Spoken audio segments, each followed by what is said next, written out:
les amis, c'est Kazin, j'espère que vous allez bien. On est dimanche, et oui, dimanche, la FNAC est ouverte, enfin du moins par chez moi. C'est le dernier dimanche, à mon avis, où elle est ouverte, hein, pendant tout le mois d'août, pendant tout l'été du mois d'août. Donc on va aller voir ce qu'on peut trouver tranquillement. Souvent il n'y a pas beaucoup de monde. On va voir s'il y a encore des items. Il y a eu pas mal de choses qui sont sorties, puis c'est l'occasion de faire un petit vlog avec vous, de voir pourquoi pas quelques boosters Lorcana. On va voir si ça a été pris d'assaut, parce que ça a été sorti vendredi.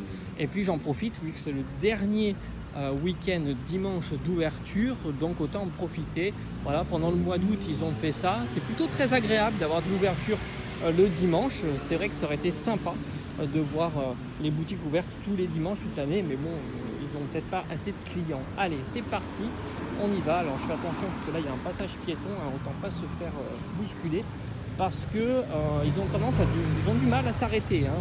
Je crois que les voitures c'est de pire en pire. Allez, je vous emmène avec moi. Allez, petit escalator qui fonctionne, parce que c'est pas toujours le cas, bien qu'ici ça marche plutôt bien. Ceux qui connaissent la ville auront compris, parce que les escalators souvent ils sont en panne. Et on y va. Si on arrive à la FNAC, elle est juste ici. Allez, je t'emmène avec moi. Alors normalement il n'y a pas, je pense que le dimanche il y a quand même moins de musique, ou du moins elle est moins forte. Là il y a un petit peu de musique, j'espère que ça va passer. On va pas être trop embêté, hein, tout simplement. Allez, sinon je vais devoir couper. Voilà, tout simplement. Allez, c'est parti. Alors déjà, ça c'est top. Regarde, il y a absolument tout. On retrouve ici le jeu de société qui te permet vraiment de jouer Lorcana, très sympa. On retrouve aussi l'ETB, c'est un petit peu l'équivalent de l'ETB. Ils n'avaient pas sorti ça au chapitre numéro 1. Donc maintenant ils ont sorti ça. Donc ça, 8 boosters à l'intérieur, c'est plutôt sympa. Ça coûte 55 €, hein, c'est un petit peu pareil que les ETB Pokémon. Et tu retrouves les petits boosters ici. Donc il y en a pas mal, je pense qu'ils en ont en réserve, hein, donc c'est plutôt cool. On retrouve aussi le calendrier de l'Avent que je vous conseille absolument pas. C'est beaucoup trop cher, évidemment, avec même s'il y a une carte Pikachu à l'intérieur, c'est pas exceptionnel. Et puis les OTB, bon ça il y en avait énormément. Puis on va aller là-bas, parce que normalement il y a la suite. Maintenant ils en mettent un petit peu de partout. Voilà, tu as ici les petits duopacks qui ont du mal à se vendre. Ça change des autres. Évidemment, on a encore les petits duopacks, petits boosters individuels, les tripacks, là ça y en a énormément de tripacks. Je pense que c'est l'item qui parle le moins de la série. Les petits decks Lorcana, quelques petites Pokébox, bon du classique. Ça aussi ça a du mal à partir. Et puis il reste encore malgré tout quelques petits coffrets avec les cartes alternatives qui sont pour moi les meilleurs items, hein, ça c'est sûr, pour la série 6.5 évidemment. Et puis je pense qu'on a fait le tour. Il n'y a plus de... Ah si, regarde, hop, elles sont là, cachées. En fait, ils ont laissé le présentoir vide. Ils n'auraient pas dû, évidemment. Donc c'est plutôt pas mal. On a les pop ici. Pop, elles sont vraiment belles. J'aime beaucoup. Ici, tu as beaucoup de pop Pokémon qui sont bien rangés. C'est pas toujours le cas. Je suis pas fan du Dracofeu. Je préfère Amphinobi. Je le trouve plutôt réussi. Et puis le petit Evoli, je crois que je l'ai, le Evoli, je l'avais trouvé en occasion. Nymphali, très sympa. Enfin, ça, c'est vraiment un joli rayon. Là, tu as un petit peu de Magic. Alors, je sais pas pourquoi Magic, ils en mettent très très peu.